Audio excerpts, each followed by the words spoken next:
जरा सुनो, मदीने के ताजदार आकाए करीम सल्लल्लाहु अलैहि वसल्लम ने क्या इरशाद फरमाया।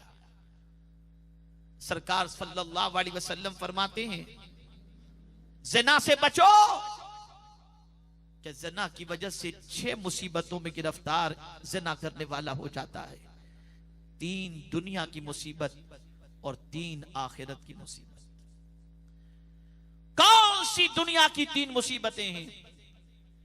तो मेरे आका सल्लल्लाहु ताला अलैहि वसल्लम ने दुनिया की पहली मुसीबत और पहली तकलीफ का जिक्र किया। आकाए करीम सल्लल्लाहु अलैहि वसल्लम इरशाद फरमाते हैं, जिना करने वाले की इज्जत और आबरू खत्म हो जाती है।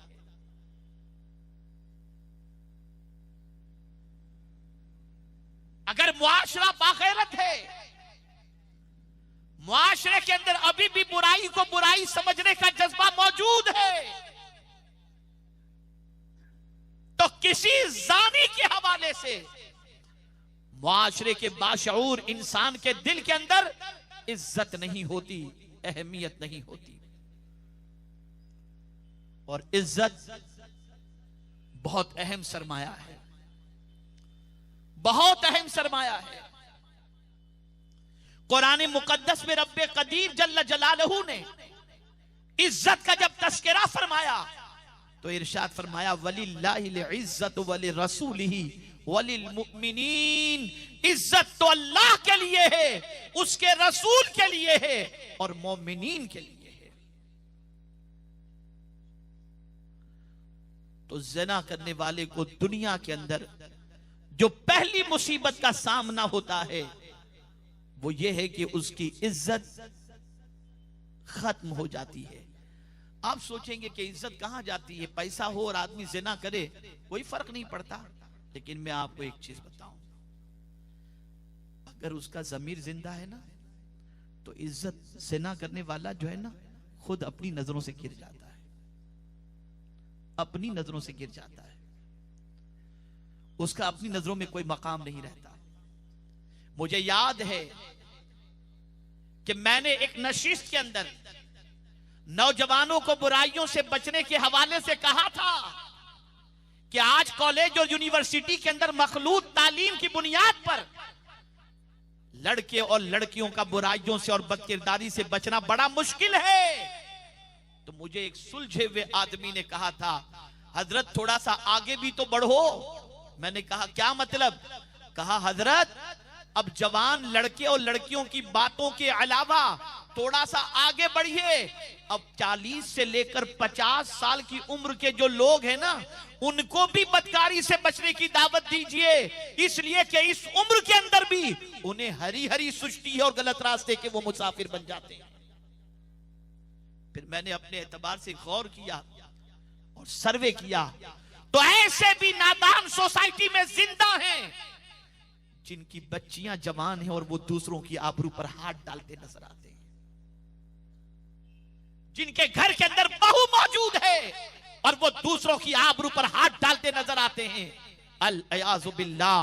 मेरे प्यारे आका सल्लल्लाहु ताला अलैहि वसल्लम के प्यारे दीवानों, मुझे बताओ आज अल्लाह अज़्ज़ व जल्ल के बंदे और रसूल आज़म के शहदाई और कलेमा पढ़ने वाले ये कहते हैं हम मुसीबतों में घिरे हुए हैं, परेशानियां दरवाजों पर दस्तक दे रही है, मुसीबतों के बादल सर पे मंडला रहे हैं, पता नहीं आने वाले दिनों में क्या हो, तकालीफ के बादल भी मंडला रहे हैं, मुसीबतें दरवाजों पे दस्तक दे रही है।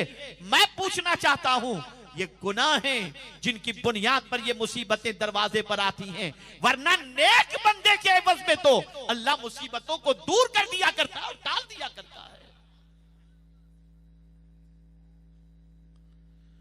तो ज़िना करने वाले पर दुनिया में जो सबसे पहली मुसीबत आती है वो ये है कि उसकी इज्जत और आबरू खत्म हो जाती है।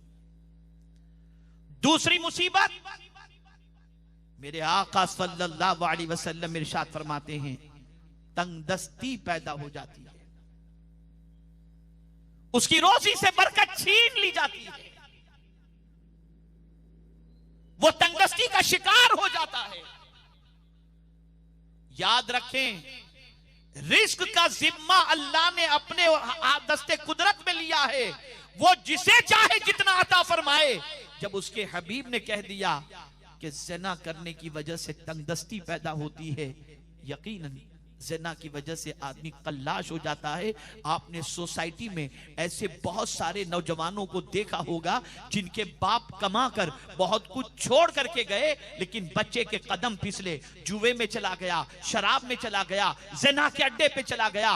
नतीजा यह निकला कि दर दर की ठोकरें खाने पर मजबूर, और कल तक वही देने वाला लेने वाला बनता हुआ दिखाई देता है। वजह सबसे बड़ी यह है कि ज़िना और बदकारी इंसान को तबाही के दहाने पर पहुंचा देती है। मुझे एक वाकया याद आ रहा है। अल्लामा याफ़ई रहमतुल्लाह ताला अलैह ने रौदुर रय्याहीन के अंदर यह वाकया नकल फरमाया है। हो सकता है यहां बहुत सरमाएदार मौजूद हो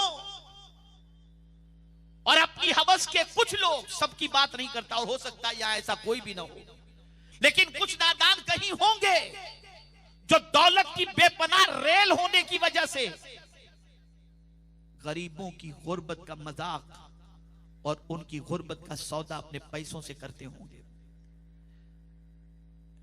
लेकिन मैं यहां एक वाकया बताऊं। अल्लामा याफ़ई रहमतुल्लाह ताला अलैह ने रौदुर रय्याहीन के अंदर यह वाकया नकल फरमाया है। दो दोस्त थे, एक लोहार था, एक सीधा सादा था। लोहार की पोजीशन यह थी कि जब वो आग के अंदर लोहे को डालता और उसके बाद उस लोहे को जब आग से निकालना होता तो अपना हाथ आग में डाल देता, लोहे को पकड़ता, उठाता, लोहे को शेव दे देता, लेकिन उसका हाथ कभी जलता नहीं था। उसके दोस्त ने उससे पूछा कि क्या बात है, तेरे हाथ पर आग का असर क्यों नहीं होता, आग तेरा हाथ क्यों नहीं जलाती है? कहा जाने दो यार, ये एक बहुत अजीब वाकया है, क्या मैं तुम्हें बताऊं? कहा नहीं, तुझे बताना पड़ेगा, अगर तू मेरा दोस्त है तो मुझे वाकया बता। गौर से सुने। उस लोहार ने कहा मैं गरीब था, मेरे घर के करीब एक लड़की रहती थी, मेरे दिल में उसकी मोहब्बत थी, मैं चाहता था उससे शादी करूं, लेकिन गुर्बत की वजह से मेरी शादी उसके साथ होना मुमकिन नहीं था। मेरे दिल में यह ख्याल आया कि आज गुर्बत की वजह से मैं इसे पा नहीं सका हूं, मैं मेहनत करूंगा और दौलत कमाऊंगा। खैर उस लड़की की शादी भी हो गई, उसके घर बच्चे भी हो गए। मैंने बहुत मेहनत की और कुछ सालों के बाद मेरे पास दौलत का अंबार हो गया और मैं शहर के मालदारों में शुमार होने लगा और शहर के बड़े मालदारों के अंदर मेरा भी नाम आने लगा। एक दिन शहर में कहत पड़ा, लोग दाने दाने के लिए परेशान, सब सेठों के दरवाजे पर मांगने वालों की लाइन लग गई। उसने कहा मेरे भी दरवाजे पर मांगने वालों की लाइन लग गई। मैं दरवाजे पर बैठकर हर साइल को दे रहा था। अचानक उस मांगने वालों के अंदर वही लड़की जो अब औरत बन चुकी थी, वो मेरे सामने मांगने के लिए आई।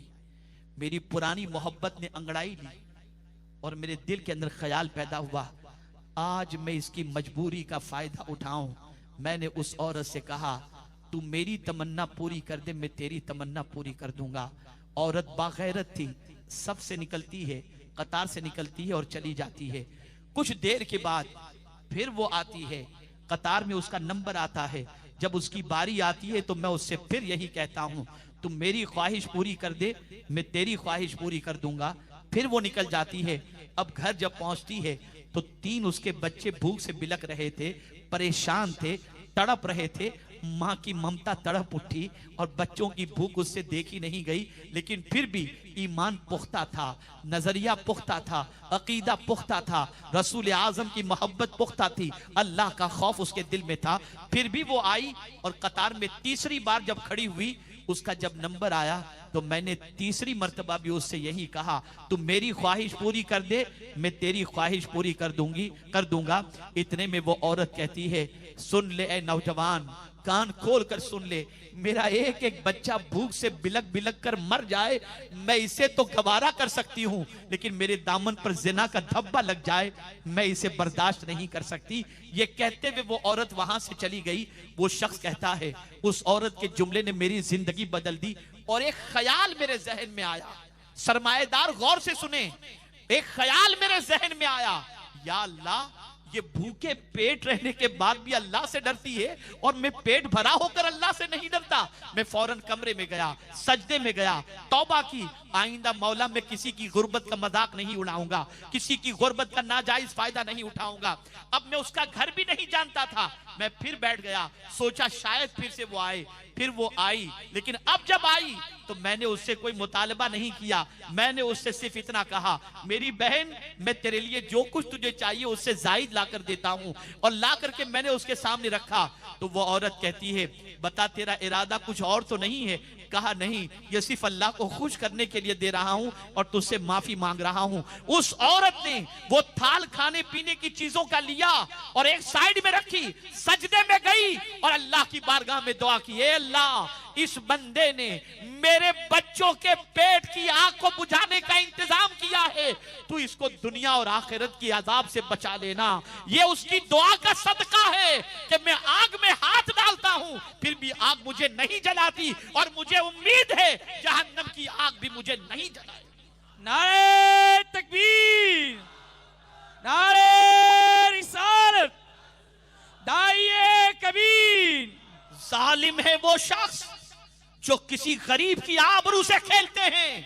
जालिम है वो शख्स जो काम वालियों पर नजर रखते हैं और बदकिरदारी करते हैं। क्या जवाब दोगे? क्या अल्लाह ने दौलत इसीलिए दी है कि तुम अय्याशियां करो? क्या अल्लाह ने दौलत इसीलिए दी है कि किसी की आबरू से खेलो? क्या अल्लाह ने दौलत इसीलिए दी है कि तुम उसकी दौलत का मिसयूज करो?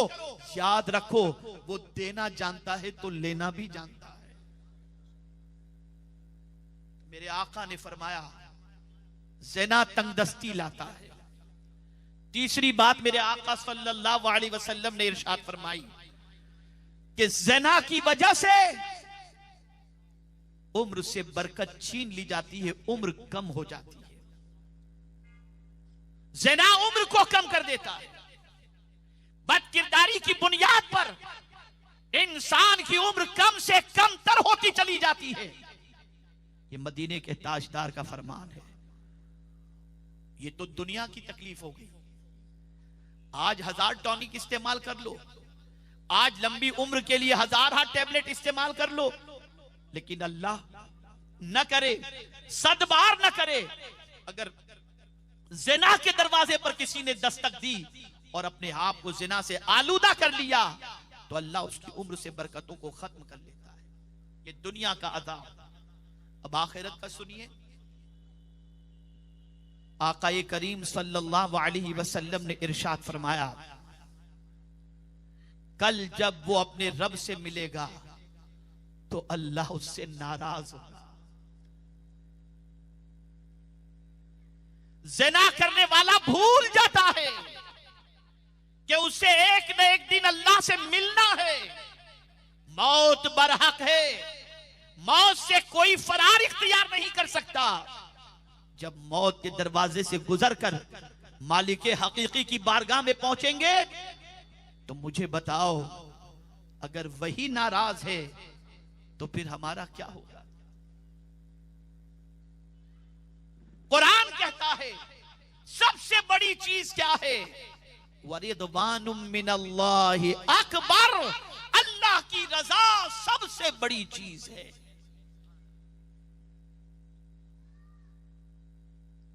तो मेरे आका सल्लल्लाहु अलैहि वसल्लम ने इरशाद फरमाया, ज़िनाकार जब इस दुनिया से बगैर तौबा किए मर जाए तो अल्लाह की बारगाह में हाजिर होगा तो अल्लाह उससे नाराज होगा। दूसरी चीज आकाए करीम सल्लल्लाहु अलैहि वसल्लम ने इरशाद फरमाई, उसका हिसाब सख्त लिया जाएगा। हिसाब। आला हजरत जैसा अजीम मुजद्दिद जब हिसाब का तसव्वुर उनके दिमाग में आता है तो लरस जाते हैं और कहते हैं, करीम अपने करम का सदका, लई में बेकद्र को न शर्मा, तू और रजा से हिसाब लेना। रजा भी कोई हिसाब में है। किसमें ताकत है मेरे रब को हिसाब देने की, मुझे बताओ। एक सादा हिसाब जब रब को नहीं दे सकते, तो ज़िनाकार का हिसाब तो सख्त से सख्त होगा। किसमें ताकत है कयामत के दिन अल्लाह की बारगाह के अंदर सख्त हिसाब का मुकाबला करने की। तीसरी चीज आकाए करीम सल्लल्लाहु अलैहि वसल्लम ने इरशाद फरमाई कि जहन्नम के अजाब में गिरफ्तार होगा। और एक मकाम पर मेरे आका सल्लल्लाहु अलैहि वसल्लम ने इरशाद फरमाया, जानी की बदबू से दूसरे लोग भी परेशान हो जाएंगे, उसके बदन से ऐसी बदबू आती।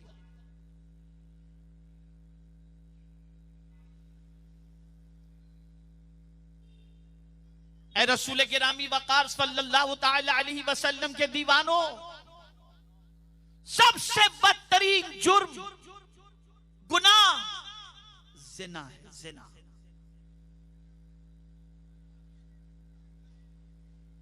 कत्ल से भी बड़ा गुनाह ज़िना है। आप सोचेंगे वो कैसे? भाई अगर आपने किसी को कत्ल कर दिया और मकतूल के वरसा ने दियत लेकर के आपको छोड़ दिया और कहा कि भाई हमको इतना पैसा दे दो, हम तुमको माफ कर देते हैं, तो इस्लामी शरीयत के एतबार से कातिल को माफ किया जा सकता है। लेकिन ज़िना के हवाले से कोई रियायत नहीं, वहां माफी की कोई गुंजाइश नहीं। हां, अगर ज़िनाकार जिससे ये गलती सरजद हो चुकी है और सच्चे दिल से तौबा करके आइंदा गुनाह न करने का अज़्म मुसम्मम करे और फिर उस गुनाह की तरफ कदम कभी न बढ़ाए, तो अल्लाह की जात से उम्मीद है कि मौला उसकी खता को माफ फरमा दे। लेकिन माफी की उम्मीद पर अगर गुनाह करे तो सजा दुगनी होगी। बहुत सारे लोग माफी के परवाने को सामने रखकर गुनाह कर लेते हैं कि माफी हो जाएगी, सच्चे दिल से बड़ी रात को तौबा कर लेंगे, शबे कद्र में तौबा कर लेंगे, शबे बारात में तौबा कर लेंगे, शबे महराज में तौबा कर लेंगे, जुमा के दिन तौबा कर लेंगे। तो मैं आपसे पूछता हूं एक सवाल, आपके घर में अगर सांप काट जाए तो उसका इलाज आपके पास मौजूद हो कि भाई अल्लाह न करे सांप काट ले तो ये टेबलेट खा लेना, तो आपको इंशाल्लाह उसका जहर असर नहीं करेगा, तो इस टेबलेट की बुनियाद पर कभी आप सुराखों में उंगली डालते हो और कहते हो कि आप सांप मुझे मार?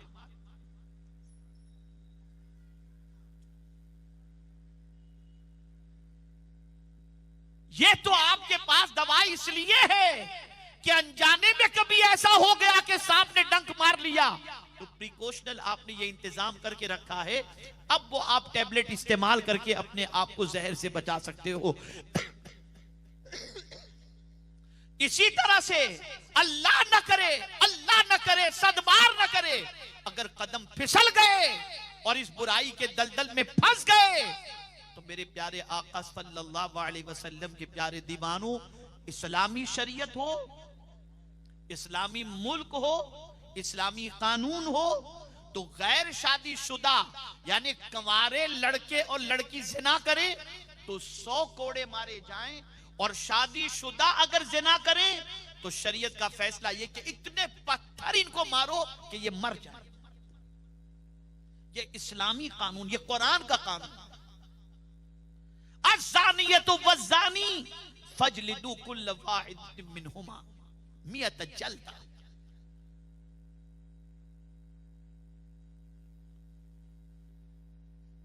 लड़का इकरार कर ले मैंने जिना किया है, मर्द ने इकरार कर लिया मैंने जिना किया, औरत ने इकरार कर लिया मैंने जिना किया, तो ये शरीयत की हद उसके ऊपर जारी की जाएगी।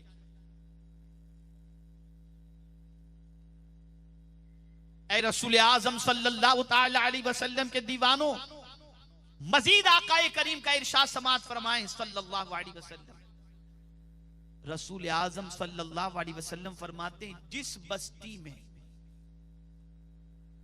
ज़िना और सूद, ब्याज, ज़िना और ब्याज दोनों आम हो जाएं, यानी इतने आम हो जाएं कि कॉमन हो जाए, आम हो जाएं, तो सरकार सल्लल्लाहु अलैहि वसल्लम फरमाते हैं उस बस्ती पर अल्लाह का अज़ाब करना हलाल हो जाता है।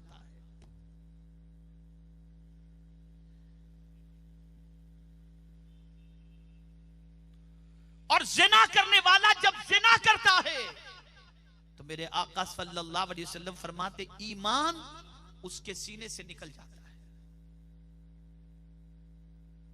और साइबान की तरह होता है। जब वो बदकिरदारी से फारिग हो जाता है तब ईमान उसके सीने में लौटता है। ये कितना बुरा अमल है कि ईमान भी ऐसे अमल करने वाले के सीने में रहना नहीं चाहता। आज बहुत सारे नौजवानों को देखा जाता है, कारोबार करने वाले, जैसे कोई ड्रेस का कारोबार कर रहा है, कोई चूड़ियों का कारोबार कर रहा है, कोई इमिटेशन ज्वेलरी का कारोबार कर रहा है, कोई चप्पल जूते का कारोबार कर रहा है, तो वो कसदन उनके यहां गाहक आने वाली लड़कियों को और औरतों को टच भी करते हैं, उनको छेड़ते भी हैं और उनसे अपने बदन को मस भी करते हैं। ऐसे ही ट्रेन में, बस में, रास्ते में, धक्कम धक्की के अंदर अपनी जिल्द को, अपनी चमड़ी को उनके साथ लगाते रहते हैं। आप जानते हैं कल बरोज़े क़यामत वो चमड़ी जो किसी गैर महरम को सिर्फ टच कर दी गई, अनजाने में नहीं, जानबूझ करके, उन चमड़ी को जहन्नम की आग में डाला जाएगा, आग में डाला जाएगा और उस चमड़ी को अल्लाह कुव्वते गोयाई अता करेगा। तो चमड़ी वाले चमड़ी से पूछेंगे वकालू लिजुलूदिहिम लिमा शहीदतुम अलैना, ए जिल्द तू हमारे खिलाफ गवाही क्यों दे रही है? तो चमड़ी बोलेगी काल अंतकनल्लाह, अल्लाह ने हमें बोलने का हुक्म अता फरमाया। आज थोड़ी सी चमड़ी जल जाए बर्दाश्त नहीं होता, जहन्नम की आग से चमड़ी जलेगी, बर्दाश्त करने की ताकत है?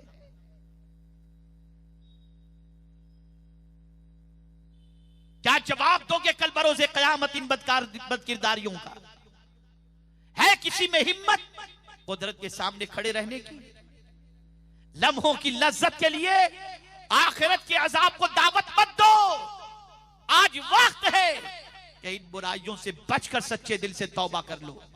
और याद रखें, कुरान मुकद्दस में रब ने हुजूर से फरमाया, हुक्म फरमा दो, मोमिनों को हुक्म फरमा दो, कुल लिल मुमिनीन यगुद्दू मिन अबसारिहिम व यहफज़ू फुरूजहुम, हुक्म फरमा दो मोमिनों से कि वो अपनी निगाहों को नीची रखें और अपनी शर्मगाह की हिफाजत फरमाएं।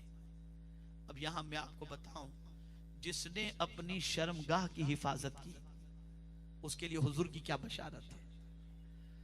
आकाए करीम सल्लल्लाहु अलैहि वसल्लम ने इरशाद फरमाया, जिसने अपनी जबान और शर्मगाह की हिफाजत का जिम्मा लिया, मैं उसकी शफाअत का जिम्मा लेता हूं। सरकार उसकी शफाअत फरमाए। तो निगाहों को नीची रखो, शर्मगाह की हिफाजत करो, अल्लाह के अजाब से डरो, जहन्नम की आग से डरो और बदकिरदारियों के दलदल में फंसने से अपने आप को रोको। याद रखो और अच्छी तरीके से याद रखो, मुसलमान तो वो होता है जिसकी निगाहें झुकी हों और जिसका वजूद पाकीज़ा हो। आज अगर सोसाइटी के अंदर परेशानियां फैल रही हैं, बुराइयां फैल रही हैं, उसकी सबसे बड़ी वजह यह है कि हमारे मुआशरे के अंदर परेशानियों के फैलने की वजह ज़िना का फैल जाना है और सूद का फैल जाना है। और यहां यह भी याद रखें, अगर कोई गुनाह से बच जाता है, अगर किसी औरत ने बदकिरदारी की दावत दी और वो अल्लाह के डर से बच गया, जानते हैं उसका सिला क्या है? तफसीर में मौजूद है। तफसीर में एक नौजवान लड़का था, बड़ा खूबसूरत, बाप ताजिर था। उसने अपने बेटे को दुकान पर बिठाया। बेटा दुकान पर कपड़े फरोख्त किया करता। एक दिन एक ज़ईफा आई और आकर के उस नौजवान उस दुकानदार से कहती है, ये कपड़े चाहिए, या आपके पास जो बेहतरीन कपड़े हों वो बताओ। तो काफी कपड़े बताए गए।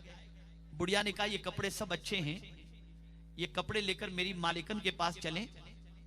मेरी मालिकन बहुत बड़ी खातून है और बहुत अल्लाह ने उनको नवाजा है, हो सकता है ये सारा कपड़ा वो खरीद लें।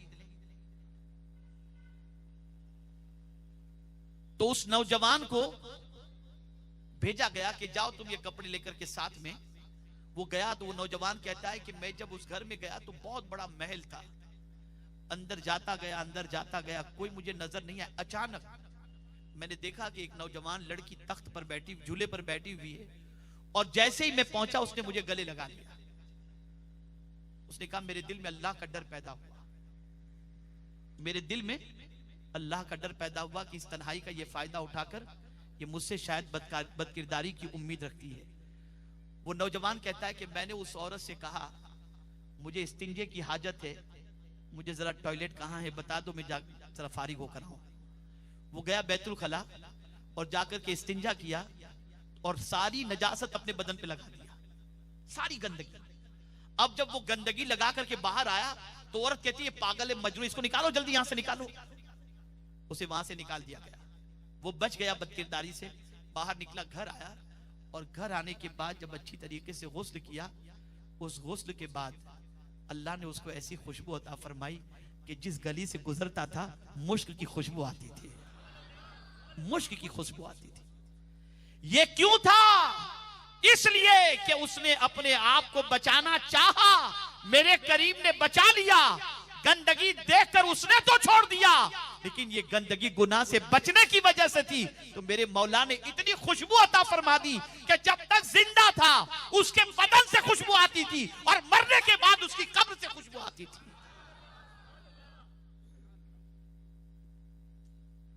और यहां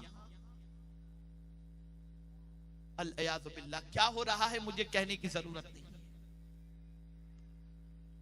मैं अपने भाइयों से अर्ज करूंगा, मैं गुलामाने रसूल से अर्ज करूंगा कि इस बदकिरदारी से, ज़िना जैसी बदकिरदारी से अपने आप को बचाने की हर मुसलमान कोशिश करे और अपने दामन को इस गंदगी से बचाए। इसलिए कि याद रखें, ये इतनी खतरनाक बीमारी है और इतना बड़ा जुर्म है, और इतना बड़ा जुर्म और बड़ा गुनाह है कि इसकी वजह से इंसान की जिंदगी भी बर्बाद होती है और आखिरत भी बर्बाद होती है। अल्लाह की जात से उम्मीद है कि परवरदिगार जल्ल जलालहू अपने प्यारे हबीब सल्लल्लाहु अलैहि वसल्लम की नाले ने पाक के सदको तुफैन हम सब पर करम की नजर फरमाए, और परवरदिगार पूरी दुनिया के मुसलमानों को ज़िना से बचने की तौफीक नसीब फरमाए।